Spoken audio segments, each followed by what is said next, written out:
NVHCP MIS के tutorial video में आपका स्वागत है।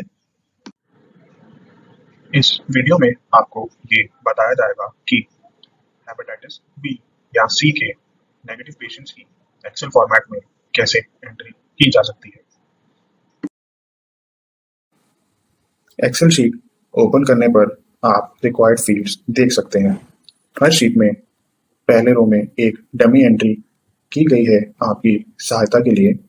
आप उसे डिलीट कर देंगे और अपने डिस्ट्रिक्ट या फैसिलिटी के पेशेंट्स की एंट्री उसमें स्टार्ट कर देंगे। यूआईडी नंबर और एनवीएचसीपी आईडी अगर आपके पास अवेलेबल है तो आप इन दोनों हेडिंग्स के नीचे उसे एंटर कर देंगे, नहीं तो आप इसे ब्लैंक छोड़ देंगे और जब शीट अपलोड होगी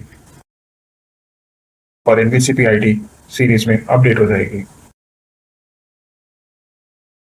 ओपीडी आईपीडी आईडी में आप पेशेंट का ओपीडी आईपीडी नंबर एंटर करेंगे। अगर पेशेंट न्यू है तो यहाँ पर न्यूमेरिकल वैल्यू 1 एंटर की जाएगी और अगर पेशेंट पहले भी ट्रीटमेंट ले चुके हैं मतलब कि एक्सपीरियंस है तो न्यूमेरिकल वैल्यू 2 एंटर की जाएगी।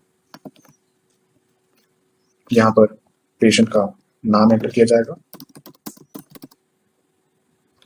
अगर पेशेंट की एज 12 मंथ से कम है तो 1 एंटर किया जाएगा और अगर ज़्यादा है तो 2 एंटर किया जाएगा। यहाँ पर पेशेंट की एज एंटर की जाएगी। जेंडर में अगर पेशेंट मेल है तो 1, फीमेल है तो 2, ट्रांसजेंडर है तो 3 न्यूमेरिकल वैल्यू एंटर की जाएगी। पेशेंट ने फादर, हस्बैंड, गार्डियन, मदर या किसी और का नाम साथ में दिया है तो उसके अनुसार आप यहाँ पर न्यूमेरिकल वैल्यू एंटर करेंगे और उनका नाम यहाँ पर मेंशन करेंगे।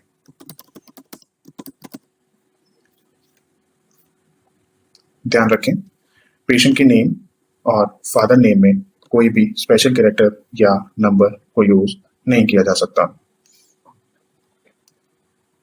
ऐसा करने पर एक्सेल शीट में एरर आपको रिफ्लेक्ट होगा और वो वापस से डाउनलोड हो जाएगी और अपलोड नहीं होगी। एड्रेस फील्ड में आप पेशेंट का एड्रेस मेंशन करेंगे। स्टेट में पेशेंट किस स्टेट को बिलोंग करते हैं वो सिलेक्ट करेंगे सिर्फ ड्रॉप डाउन में से। डिस्ट्रिक्ट में मतलब पेशेंट किस डिस्ट्रिक्ट को बिलोंग करते हैं वो भी आप ड्रॉप डाउन में से सिलेक्ट करेंगे। पिन कोड में आप पेशेंट का पिन कोड एंटर करेंगे। मोबाइल नंबर पेशेंट का 10 डिजिट का मोबाइल नंबर एंटर किया जाएगा।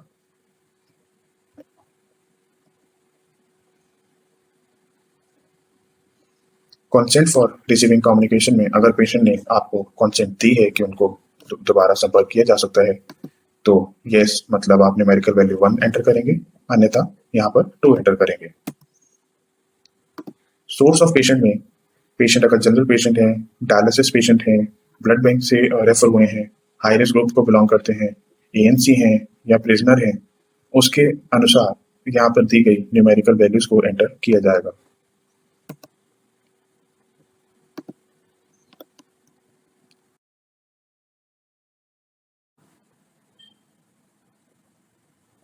अगर पेशेंट का आरडीटी किट्स के द्वारा टेस्ट किया गया है तो इन 5 हेडिंग्स को अपडेट किया जाएगा। अगर एलाइजा किट्स का यूज हुआ है तो अगली 5 और आरडीटी और एलाइजा किट्स के अलावा कोई और किट्स का यूज भी किया गया है तो वो डिटेल्स भी कैप्चर करने का प्रोविजन है पोर्टल में। लास्ट हेडिंग रिमार्क्स की है।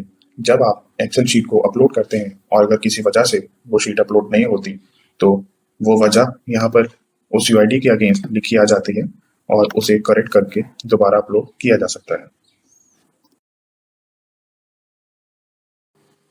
हम हेपेटाइटिस बी आरडीटी की फील्ड्स अपडेट कर रहे हैं इस शीट में। ध्यान रखें, डेट यहाँ पर दिए गए फॉर्मेट में ही एंटर की जानी चाहिए जो कि है YYY, MM और DD।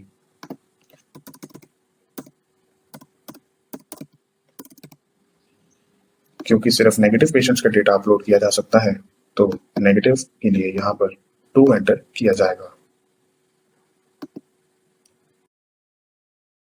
Hepatitis B rapid place में अगर गवर्नमेंट लैब में स्क्रीनिंग की गई है तो 1 एंटर करेंगे और अगर प्राइवेट लैब में स्क्रीनिंग की गई है तो 2 एंटर करेंगे।